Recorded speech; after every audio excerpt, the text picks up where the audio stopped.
as I've said many times, I'm a non-believer myself, but I am very interested in the unexplained, the paranormal, which stands for anything beyond part of the reality observed by physical universe. So it's basically anything, that's unexplained. That you've got the likes of the Bigfoot and Sasquatch and UFOs, spirits, demons, all that sort of stuff, and that's the sort of stuff we'll be talking about.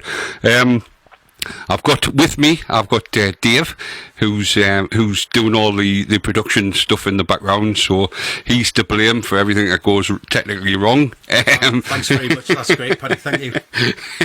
But I mean, we've been, going crazy over this last hour trying to get connected, but we're hopefully now alive, and obviously, if there's anything you want to talk about, then please do. As I say, we have other members of the team as well, but because this is our very first one, then there's just me and Dave.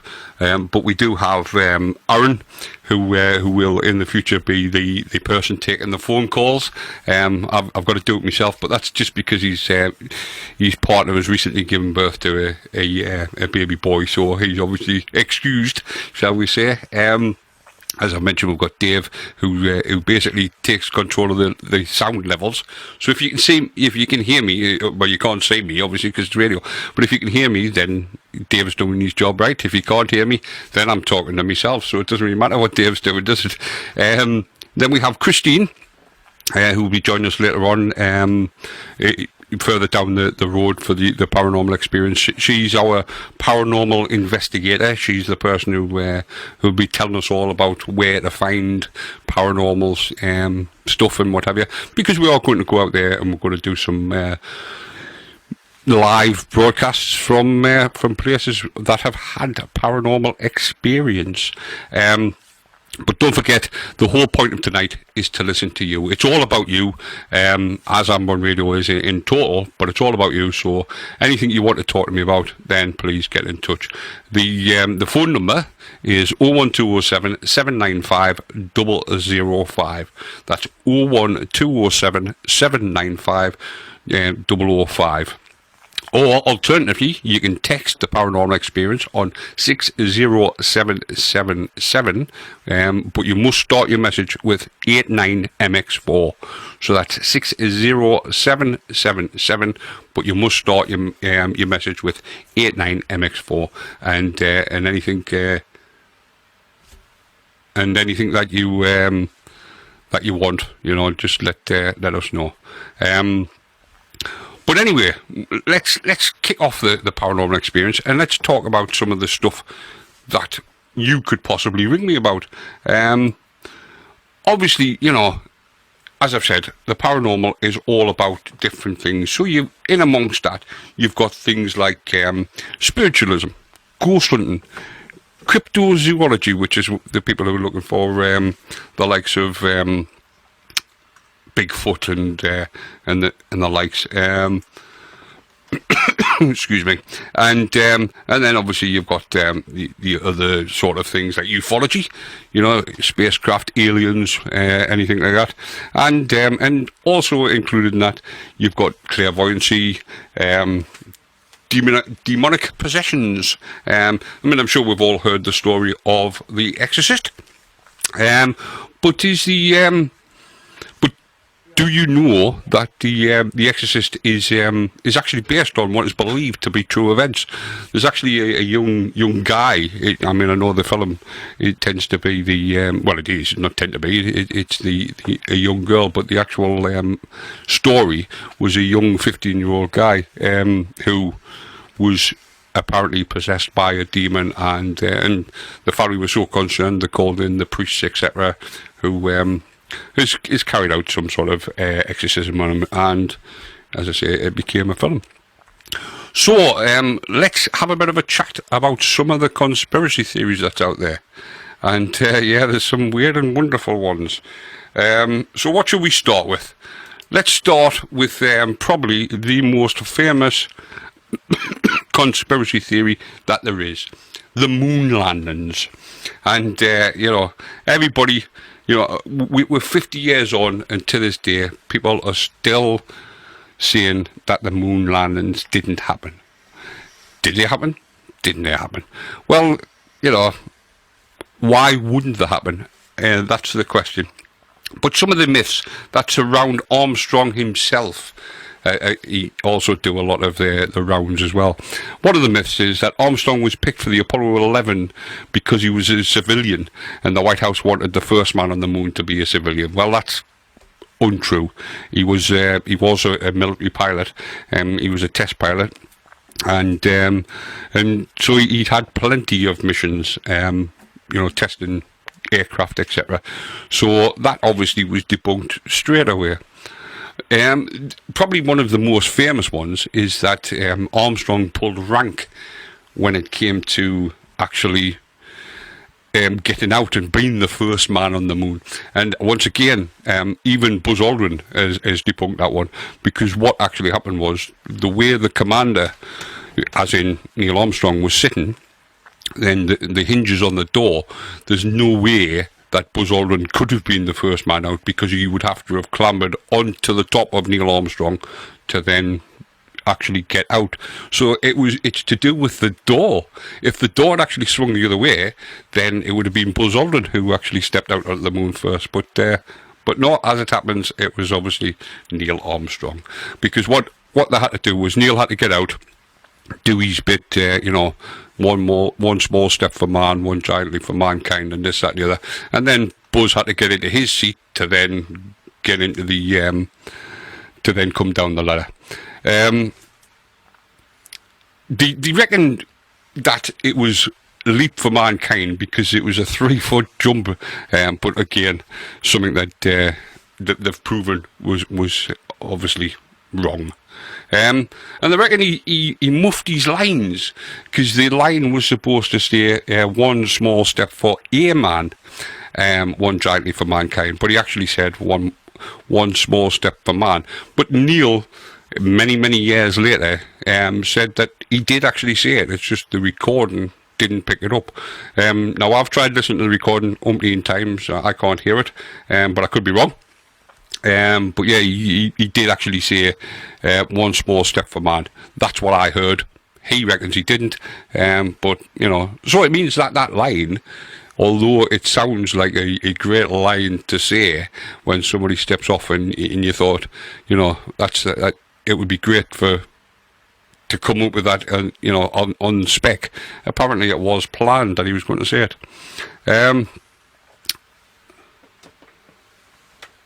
And here we have the actual recording of the Neil Armstrong speech.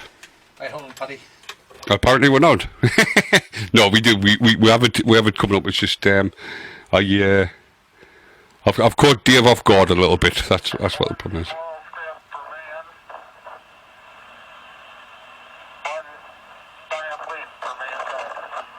So as you can hear, at no point does he say a man. But he reckons he did, and the recording didn't pick it up. But so if we want to just listen to that again. That's one small step for man, one giant leap for mankind. So as you can see, at no point did it even sound like he had the A man in it. But apparently that's what he was supposed to have done. Another myth about Armstrong is that after the flight he withdrew entirely from public contact. Again, this is not true, because he did many talks about it and this, that, and the other. And obviously, he definitely was out there. He didn't capitalise on his fame. He didn't. He didn't do after dinner speeches where he got paid lots of money, but he did go out and do a lot. Another myth is, and this has always been my favourite one about Neil Armstrong, is the fact of during his moonwalk, he's supposed to have said, "Good luck, Mr. Gorski." Now, it's quite a funny one, that one. And the reason being, apparently, his next door neighbour had asked his wife to perform a certain sex act on him. let's just say, with her mouth. And I'm sure you understand exactly what I'm saying. And she, Mrs. Gorski, has apparently turned around and said, I'll do that when the young lad, because obviously Neil Armstrong was this young lad at the time, when the young lad next door walks on the moon. Now, that would be a great story if it was true, but sadly it isn't. He didn't have a next door neighbour called Gorski, and he never ever said that particular line. It was Buddy Hackett who actually made it up. The comedian Buddy Hackett made that actual line up during a comedy routine. But it would have been a great story if that was the case, but it definitely wasn't. And Armstrong, coming back to the paranormal side of it, Armstrong is supposed to have observed UFOs on the way to the moon, and then again on the way back. But most of the Apollo crews have said that they've noticed flashing lights, etc., whilst they've been out there in space and whatever. But apparently it's just the satellite Saturn V, which, when it was jettisoned, has lights on it, etc. So apparently that's what it is. I mean, obviously I've never been to space, so I wouldn't know. And then, as I said, the most famous conspiracy theory of all was that Armstrong actually filmed all the moon surface sequences in Nevada, in the desert.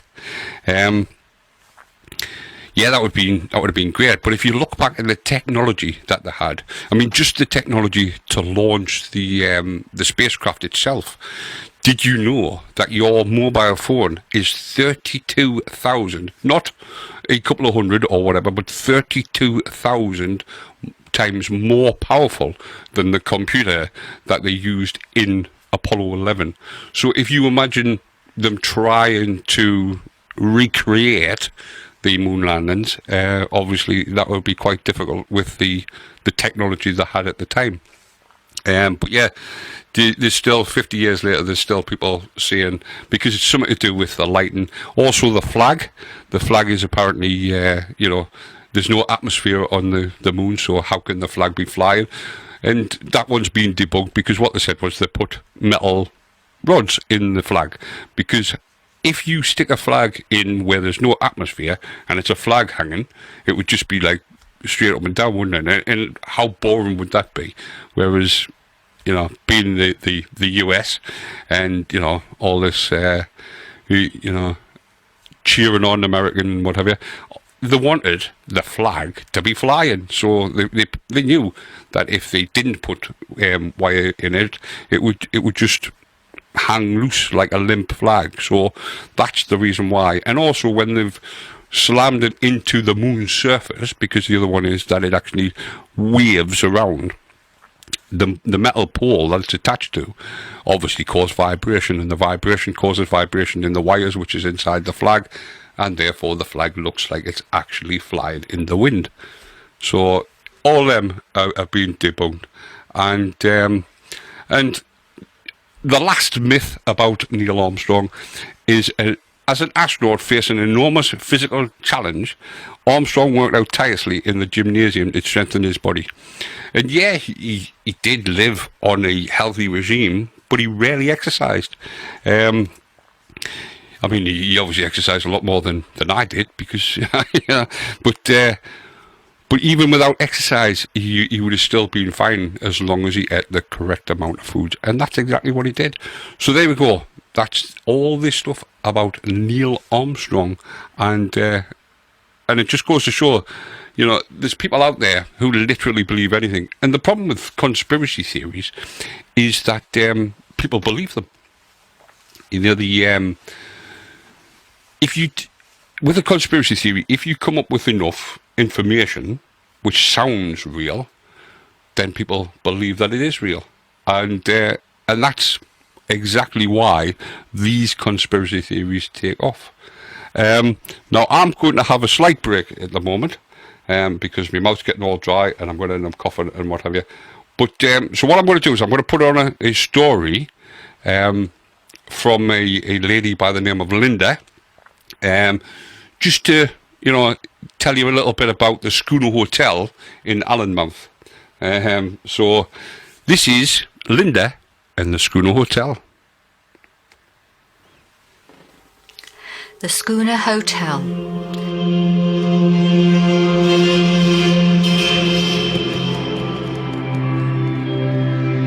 The Schooner Hotel has experienced murder, suicide and massacre during its 400-year history. Perhaps it comes as little surprise then that the hotel has twice been awarded the title of Most Haunted Hotel in Great Britain by the Poltergeist Society. It is said to be home to over 60 individual ghosts, and there have been over 3,000 recorded sightings within the last decade alone. The Schooner Hotel is in Allenmouth, a small village in Northumberland situated at the mouth of the River Alne. The village was a key seaport by 1208, dealing primarily in grain. The village suffered setbacks in 1336 when Scottish raiders attacked, and in 1348 the Black Death hit Allenmouth, killing almost every villager. The Schooner Hotel was built in the 17th century at a time when Allenmouth was thriving as a trading port. Smuggling was rife, and the new coaching inn, the Schooner, became a popular place for smugglers to spend the night. A secret tunnel was created in the cellar leading down to the nearby beach. This allowed smugglers to come and go under cover of darkness with relative ease to carry out their illegal traffic in contraband. In 1742, the Schooner began to brew its own ale, which went down well with the residents. A cask of the ale was given to a local parson, Parson Smythe, who was touched by the gift and decided to try the ale. Unfortunately, as he was connecting the tap, it shot out and struck him on the head, killing him instantly.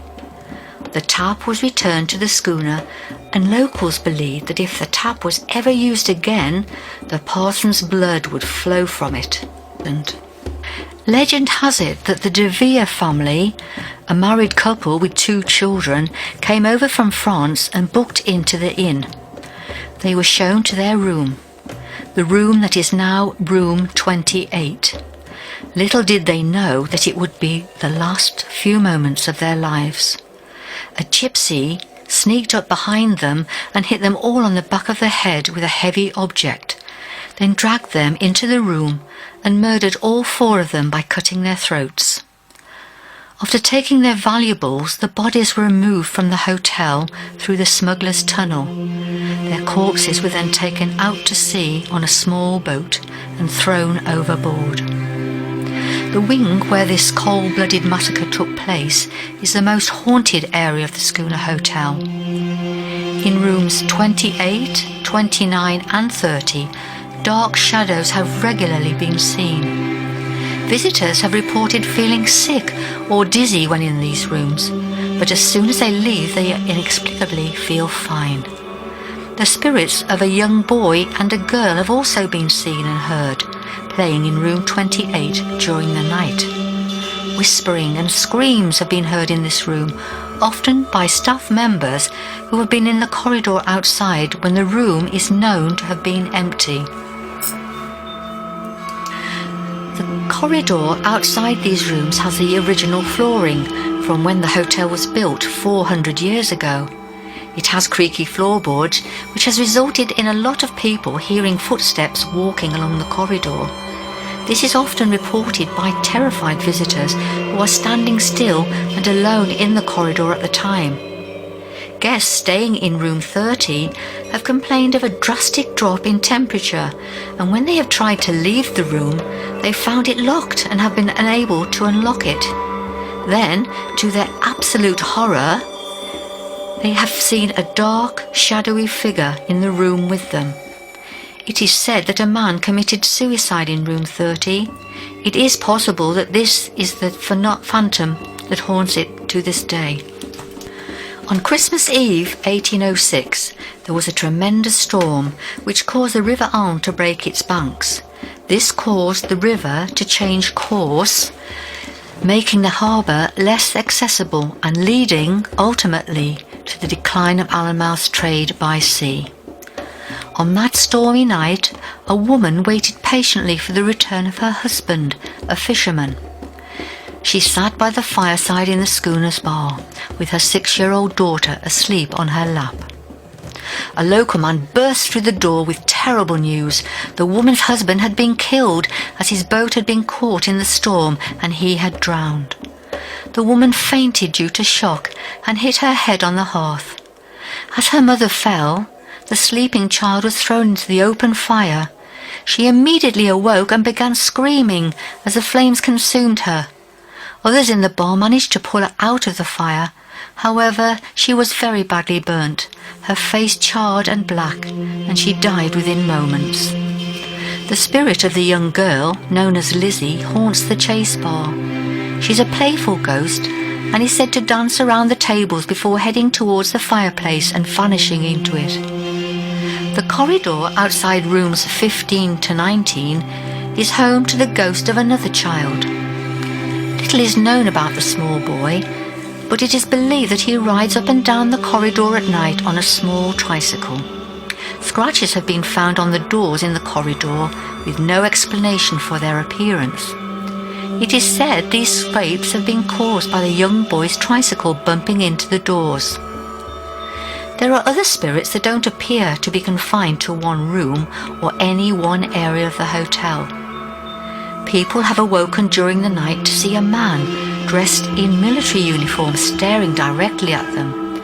This has been reported in several rooms over the years. A spectral chambermaid has been witnessed in the corridors and staircases throughout the schooner.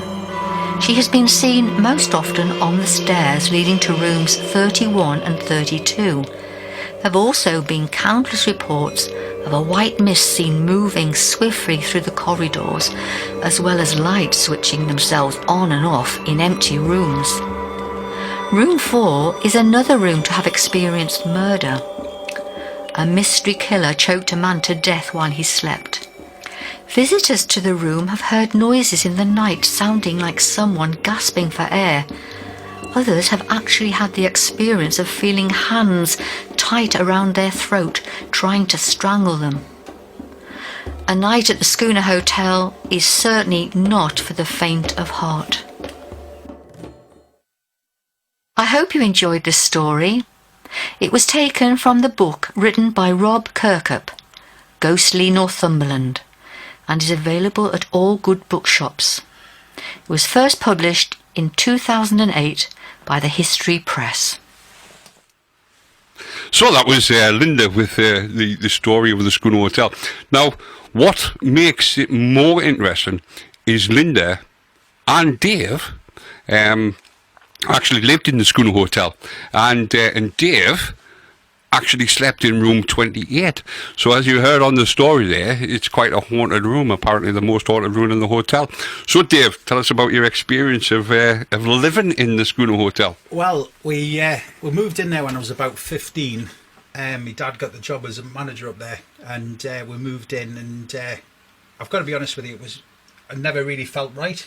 If it's right. Sort of I don't know actually the best way to put it, but it was always one of these situations where you just never ever felt safe. You never felt as if, you know, you were alone by yourself and stuff. But when you say you never felt safe, did you actually think you could end up in some sort of physical damage, or? No, not at all. It was just one of those situations. I know it sounds daft being like a 15-year-old lad like playing rugby. I was in the Army Cadets and stuff at the time and things like that, so it wasn't sort of a, you know, it wasn't I was scared of stuff like that, but it was just the experience of walking to the bedroom on a night time. Yeah.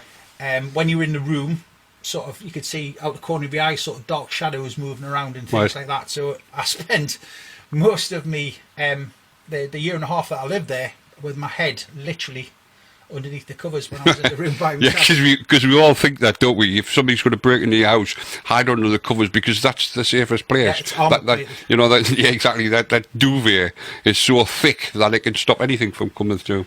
So, did you? I mean, I know you're saying that you felt stuff, but did you actually see anything? There was a number of dark shadows you used to see out the corner of your eye, and it was one of those things where you were sitting reading a book or you were watching television, and you'd sort of see something move out of the corner of your eye in the peripheral vision. Right. And you'd look across and it'd be like a dark shape or there'd be like a draft going through the room, but obviously no windows open or no door open. Yeah.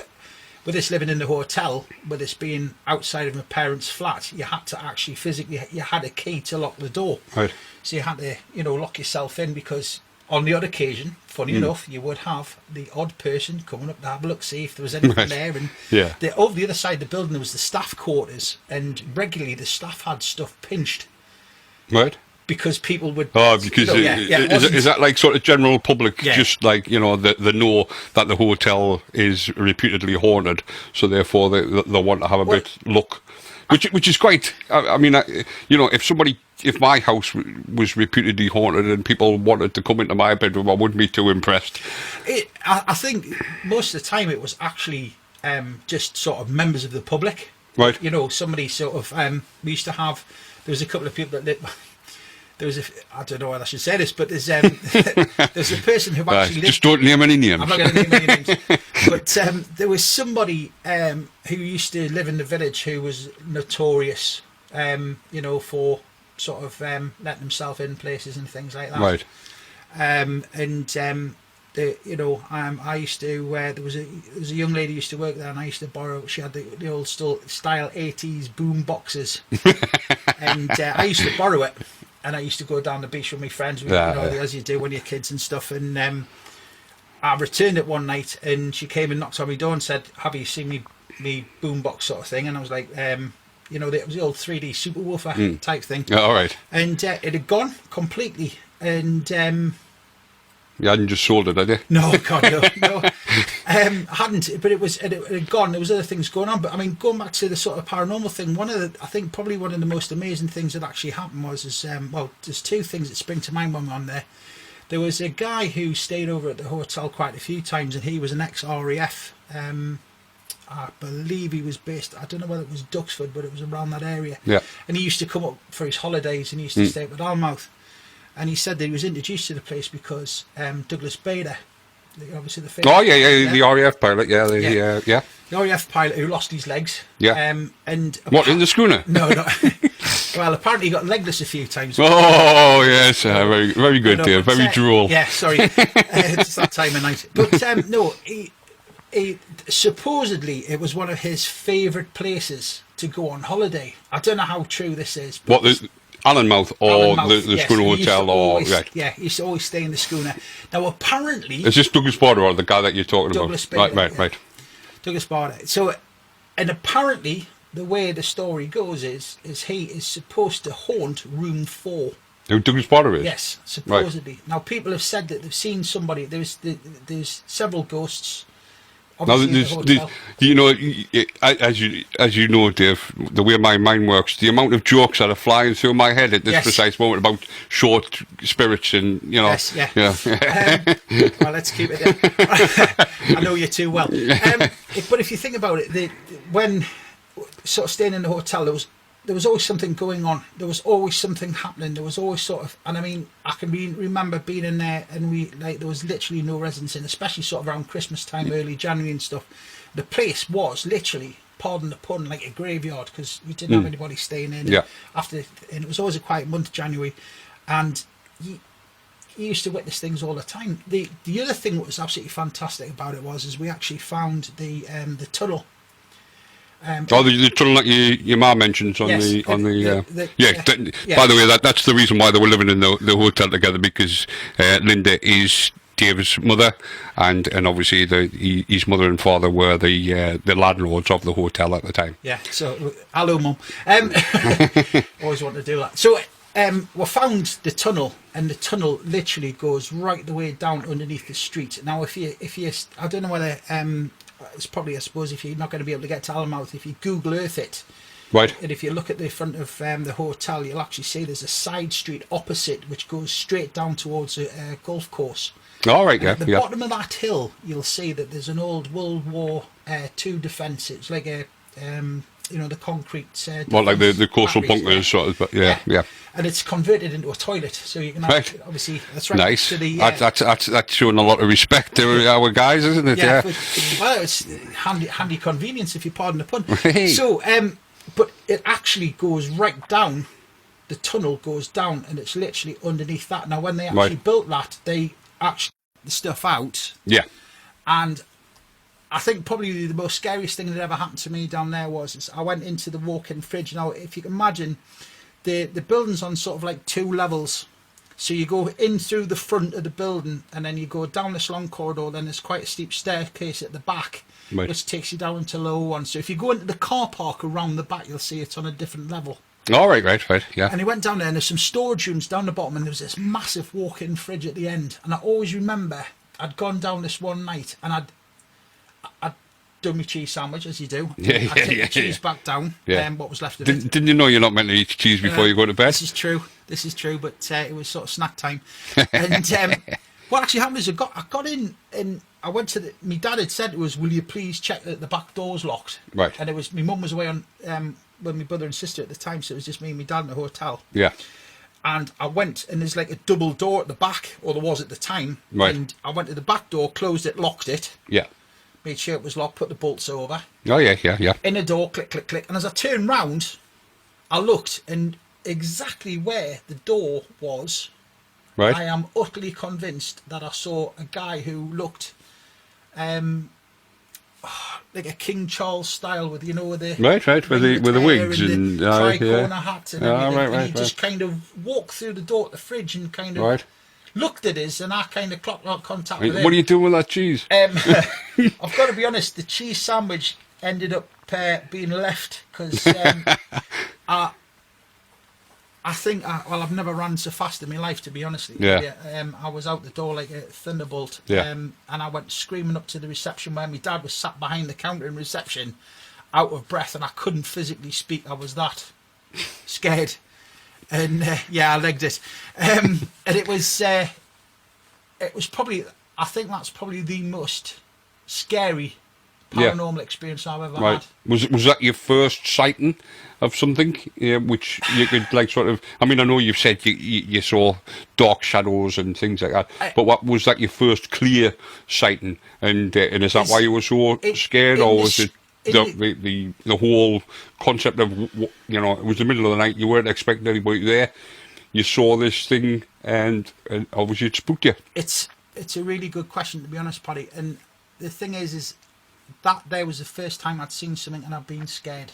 Right. Up until that point, I have seen other things. Obviously, I am a believer. And that'll come out over the course of the shows and stuff. But what I actually witnessed there was the only time I've, in fact, my whole life, that I've ever been frightened of something that I thought that I saw. And did you actually, when you say you were frightened, is it just the fact of you saw it, or did you actually feel that you could come to some sort of harm? It was actually the fact. I mean, was it the librarian in the beginning of the Ghostbusters style? It wasn't like. I'm talking about when she turns, not when she's just standing there telling us, when she like right. That at all. What it was literally he was a little bit taller than me. I mean, sort of. I was around sort of 5'9", 5'10" at the time. Right. He was a little bit taller than me, but I didn't know whether it was. I thought it was a real person. Right. That's how real it was. Right. And Christine's I was going to say, Christine's asked there if I felt threatened. Yes, I did, because it was kind of, I think it was 50% shock. Oh my God, what's happening? Yeah. And then the other part was going, what's this strange bloke doing in here? And why is he dressed like that? Yeah. And it was kind of, I didn't want to wait and find out. What happened was when I got up to, reception, my dad basically told us to stop being a silly banana. And, I'm sure that's exactly the words he used as well. He just told us to stop being silly. And he said, go down and make sure the back door's locked. So obviously I went back down again. I had a torch this time, and I went back down, and it was, I mean, although there was a walk-in fridge there and there was a lot of freezers in the room next to it, there was a lot of, the chest freezers. Yeah. That was always a red-hot room because of the amount of electricity in there and the amount of chest freezers and stuff. It was always a warm room, and I walked in there and I could see my breath in front of my mouth. Right. So as I was it was that cold. Yeah, and it was one. But was it that cold because it was that cold, or was it that cold? Did it turn cold? It was August.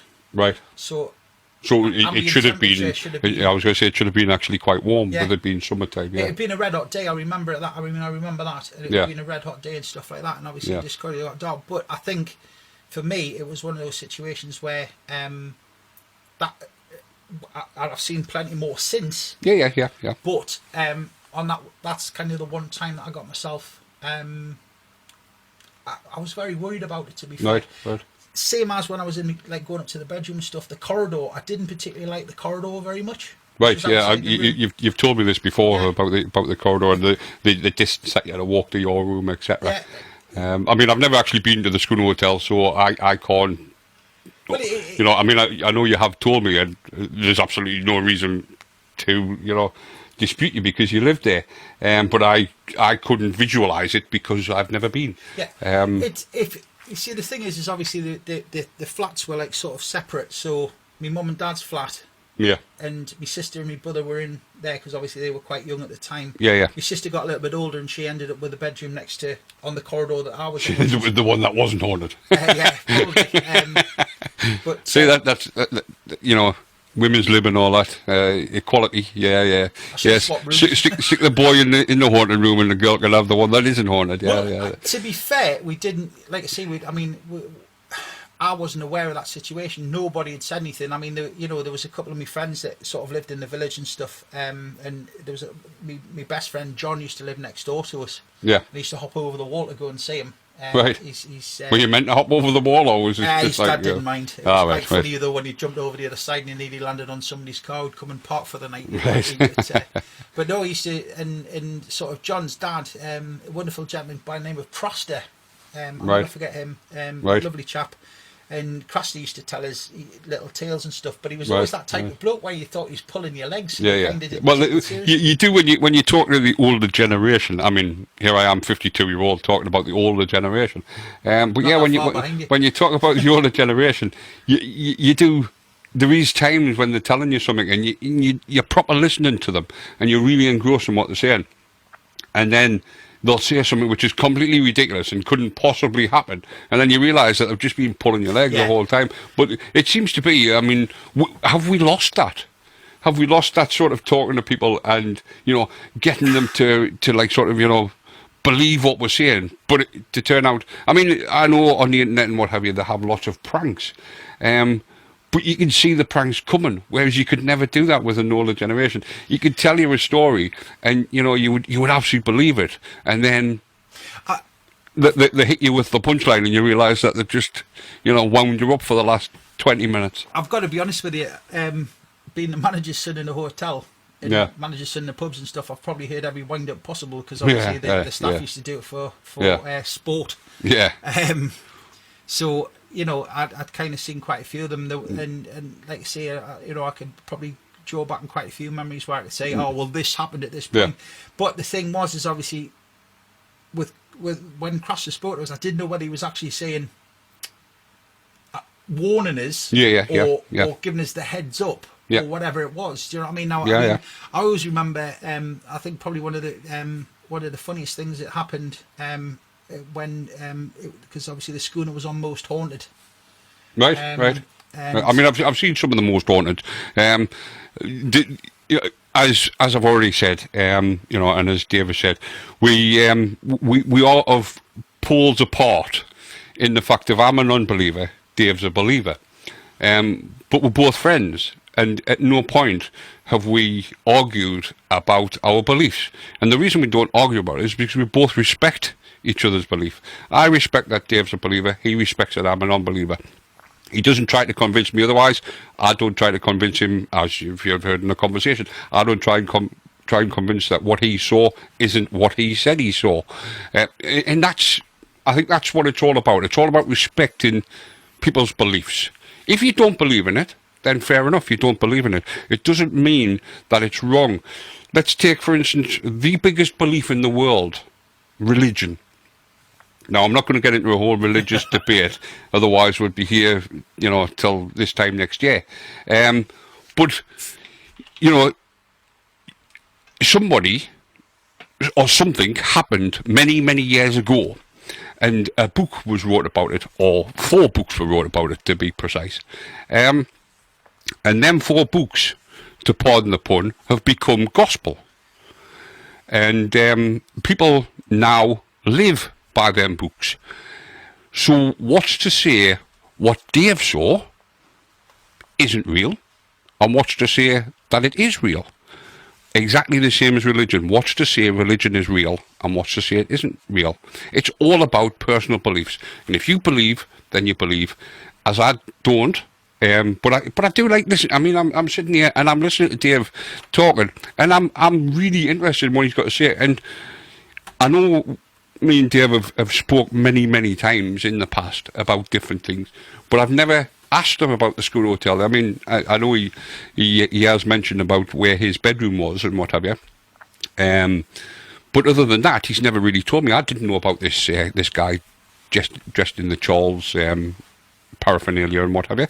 You know, tonight was the first time. I mean, I didn't even realise he had cheese until tonight.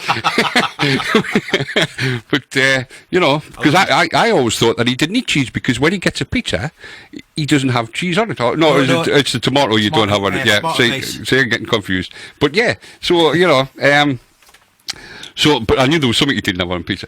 But so yeah, it was the first time I ever heard it, and I'm sitting here and I'm interested, because that's the whole point of the Paranormal Experience show. It's all about respecting each other, and it's the interest. Yeah, there's people out there who annoy me, and the people that annoy me are the ones that will tell me that this is what happened, regardless. I saw a ghost. Yes, it was a ghost. You cannot tell me. Dave, I mean, I don't know if you want to talk about it, Dave, but Dave had a similar experience with somebody, and bearing in mind Dave's a believer, but he also realises when things aren't real. I think I am a believer. I believe in a lot of things, but I think the way that social media is at the moment, and the way that sort of people go on with social media, it's kind of, there's obviously we're members of normal sort of paranormal groups. I've even actually got my own paranormal group on there, which fingers crossed will be reactivating fairly shortly. But when you actually look at these people in the groups and things like, and they put things on like orbs and things like that, and there was a there was a picture I commented on probably about 48 hours ago, and when I looked at the photograph, the question was, what can you see?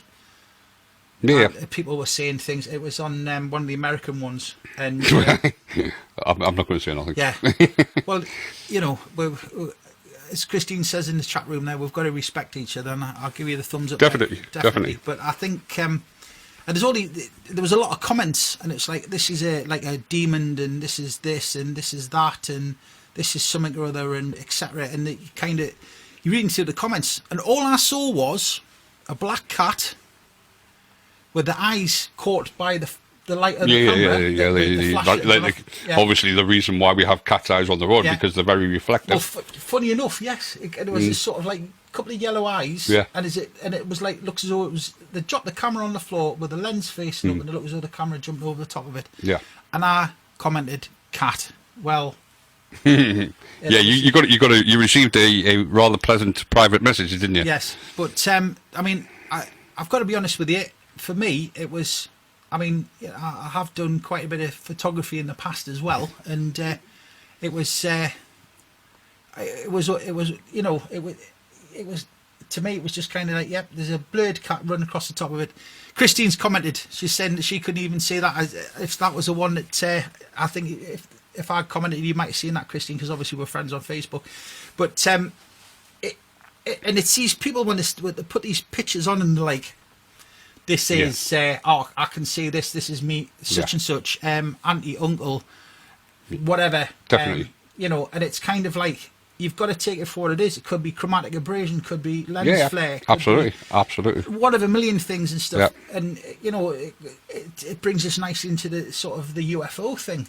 Yeah. We talk about UFOs, and, you know, I've only ever, as much as I believe, and you know, my personal fact on that is, if we were the only people in this entire galaxy, entire universe. Well, 7.7 billion people live on this planet. Yes. We would have to be totally arrogant to believe that the 7.7 billion are the only people that exist, or the only beings, shall I say, that exist in the whole galaxy. Because at the end of the day, how many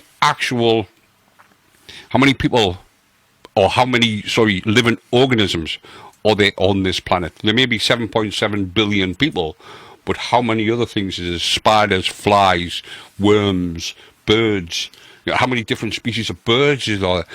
So we could go on forever and list. I mean, they're still finding species to this day in the sea, on land. I mean, there was something reported the other day about an animal which I thought was extinct, but then they found one 40 years after it had been declared distinct. They found one way in the jungle somewhere.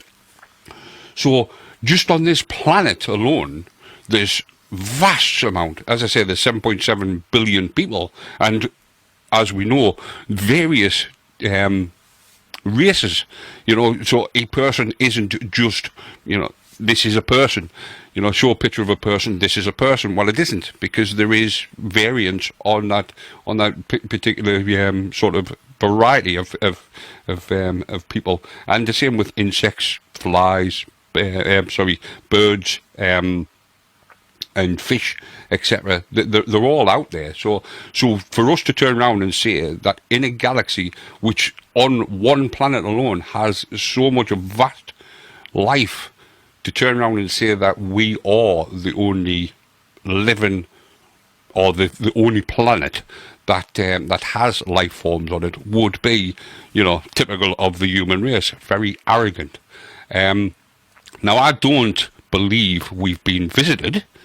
There's a difference between believing that there's life out there and believing that we've been visited, and that's where my belief stands as far as UFOs concerned. Paddy, you opened the show there tonight talking about conspiracy theories. Yeah. I mean, that's probably the greatest conspiracy theory out there, is have we been visited and are the governments keeping it away from us? Do you know well, what you call it, I mean, I've got a little story about it here, when I find it. Where's it at? I'm sure you'll have all heard it, the Roswell.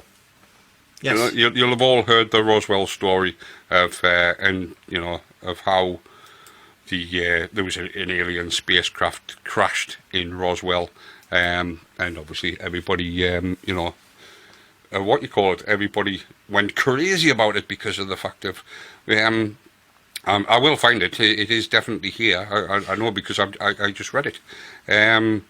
So where we're at?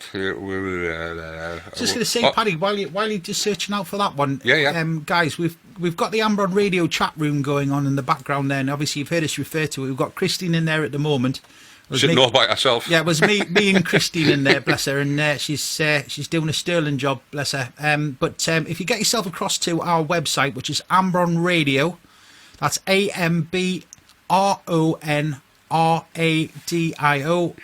webradiosite.com. Yeah, it's a bit of awful. It will eventually change. I mean, I am actually looking at of just changing it. I mean, we currently have another website which is defunct, or is about to become defunct, which is ambron-radio.com. Now I'm actually looking at, and hopefully we can get a hold of it, just an ambronradio.com. So no hyphen, just ambronradio is all one word, .com. So hopefully we can get a hold of that one and stick it on this, which is obviously less of a mouthful than ambronradio.webradiosite.com. That's it. You've done that before. Yeah, just a few times.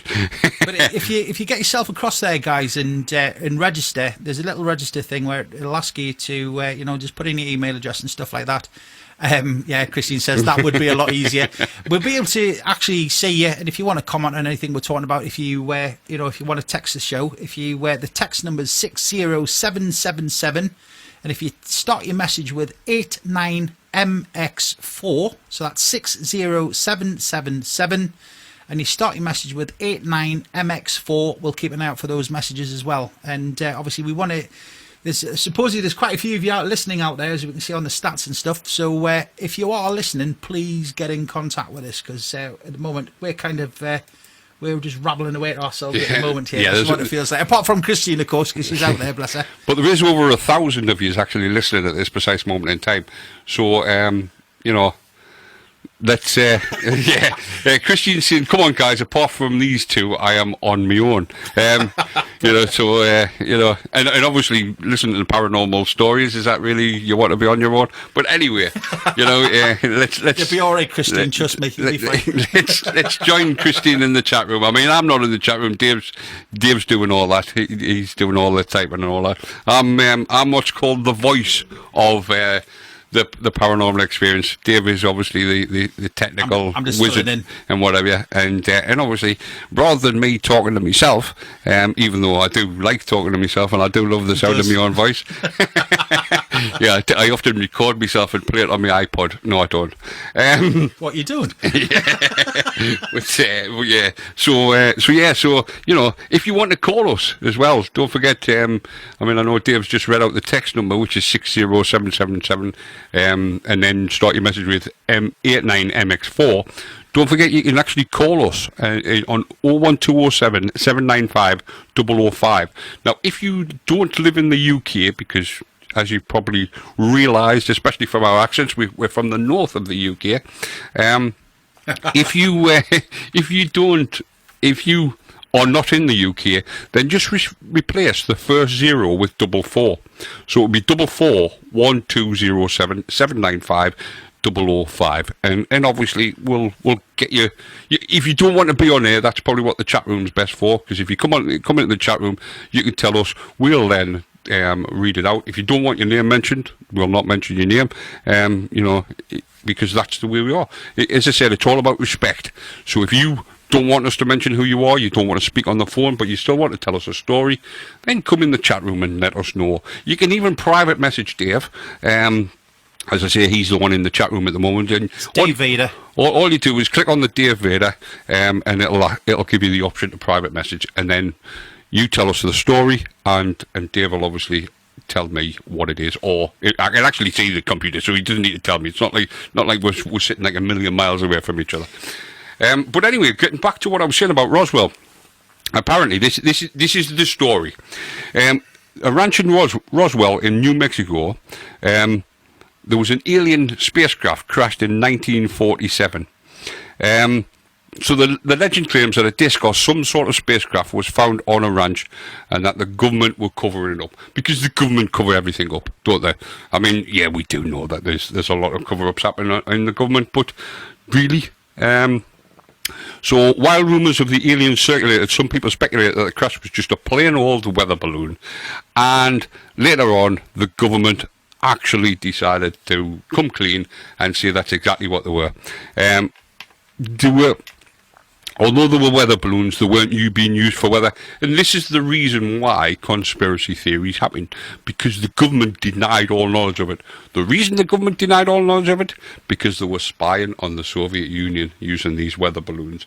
So obviously, they didn't want the Soviet Union to know that they were spying on them, so they denied all knowledge of weather balloons. But then eventually, they came clean and said that yes, it was weather balloons, and therefore that's what the crash was. So you've maybe seen the film Alien Autopsy, which is supposed to be about Roswell and about an alien that they carried an autopsy on, but they didn't, because there was no aliens. But that's exactly the sort of thing that we're talking about. You know, I don't believe that we've been visited, but as I said, I think we'd be too arrogant to think that we were the only people on the in the galaxy. I've got a theory about this, and I don't know. Oh no! Do we really want to hear it? Yeah. we were talking about this. Just remind me, Paddy, the Keanu Reeves movie, The Day the Earth Stood Still. The Day the Earth Stood Still, yeah. Yeah. I watched that recently, the Keanu Reeves version of it, and it just sort of sat there, and I was watching, I was thinking to myself, that's probably the reaction we'd probably have, is people would start shooting at anything. If, or, you know, it'd be like a hostile, it'd be quite a hostile welcome, if you want to use that term. Yeah. It would be, and that sometimes does sort of make me think that if there was intelligent life out there, which I think is the big factor, if it was intelligent life and it was going to come and introduce itself to us. If it was intelligent, it wouldn't be coming anywhere near Earth, would it? Yeah. it's probably they probably wouldn't actually turn up. They would, you know, they'd probably sort of take one look and think, "Oh dear, right, okay, see you later, thanks very much." But again, But then there's all these people who apparently have been probed. You know, it sort of you just couldn't make some of the stories up, could you? You know, my sister got kidnapped, and you know, she woke up on a table with a satellite sticking up her bum or whatever. You know, but that's the point. The stories are so ridiculous that they can't possibly be true. But you know, people out there go, yeah, it's happened to me as well. You know, and I don't want to bring any dispersions on anybody or anything. But it always seems to be these hick people, you know, these out of area, you know, these people who live by themselves in the middle of a farm and whatever, you know. Not that I'm saying farmers are hicks or anything. No. You know, Please don't say that. Yeah, exactly. Yeah. I actually live in a where I live is surrounded by farms, so you know, I'd probably be including myself in that. I know a few people that live on a farm. Yeah, A couple of farms actually. So. I know people who should be on a farm, but it's a completely different type of farm. Yeah. But yeah, so you know, like it tends to be these people who, you know, like sort of 3 teeth missing, and you know, they've married their sisters, brothers, uncles, aunties, you know, or whatever. Yeah, who happen to be all the same person. But, you know. And they're telling you this story. We're not generalising in any way, shape, or form. I'm just warning everybody now. We're not. Yeah. So if you're sitting and you look at your wife or your husband and you relate it to them other than marriage, then we're not having a go at you at all. Oh, there we go. Yeah. So anyway. So it always then there's a recording of them as well. I mean, we live in, as I mentioned earlier on when I was on about Neil Armstrong, we live in a world where the mobile phone that we have is 32,000 times stronger and more powerful than what launched Apollo 11 and took men to the moon. And yet we can't get a proper picture. You know, it's like I'm taking a picture of me girlfriend walking down the road, snap, lots of nice pictures, alien aircraft comes along, all of a sudden me camera decides, it's not going to work. Now, this is where conspiracy theorists come in, because what conspiracy theorists do is they then go, yeah, but that's interference from the UFO. Yes, of course it is, mate. You know, because it's not. It's the fact of you know, whatever reason you've took a rubbish photo of an alien aircraft, which, you know, when a lot of the times when you look at them, you know, they're going to be debunked straight away because of the fact of they look like a flying saucer, you know, or they look like a fly. You know, I mean, there's a photo where it looks like a rabbit on skis, but it's a bird. But it's just the perspective of it looks like a rabbit on skis, but obviously, of course, it's not. So we've obviously heard about Dave's experience in the Schooner Hotel, and you know, we obviously talking about like sort of conspiracy theories and what have you. So if there's anything you want to talk about, don't forget to get in touch with us. We're ready and waiting for your calls, because that's what we're all about. We want to hear what you've got to say. We could talk all night, you know. We probably will. Yeah, exactly. but we don't want to. We want to hear what experiences you've had, because and as I've often said, it's not about debunking anything, and it's not about proving anything, and it's not about, you know, I'm a non-believer, Dave's a believer, so at no point is Dave going to, you know, if you turn around and go, oh well, I don't believe, Dave's not going to go, well, you should. And the same as if you tell me a story, I'm not going to go, you're talking a load of rubbish. I think again, we've discussed this quite a few times, and something I want to put across, obviously, as we are setting the stall out tonight for the paranormal experience, is that I want you to sort of, if you've got anything that you sort of, you know, want to come back to us and stuff like that, or you want to talk to us about, you know, we'll be more than happy to listen. We do want your stories. We want you to sort of call us, let us know what you've seen, and, you know, we'll talk about it. We'll go, you know, and I think kind of come to a conclusion. Not that we don't want to debunk anybody. That's not what the show is about. It's about sharing the experiences and things like that. I think what we're going to potentially do as well is looking at the social media, because we're on Facebook as well, and Amber on Radio on Facebook. we will sort of put in sort of topics and things like that. So if there is something that you do want us to discuss, if you want to click on there, or you want to come via the website, there's a contact us on the website for the email address as well. If there's something you want to sort of read out or something like that, please get in contact with us, so we can talk about it and look at your story. I mean, you're absolutely right, Dave. I mean, when I get told a story, I don't go, "No, you're wrong." What I do, and I have done it with Dave when he's told me stories, what I do is I look at an alternative. There's an alternative, because that's the way my mind works.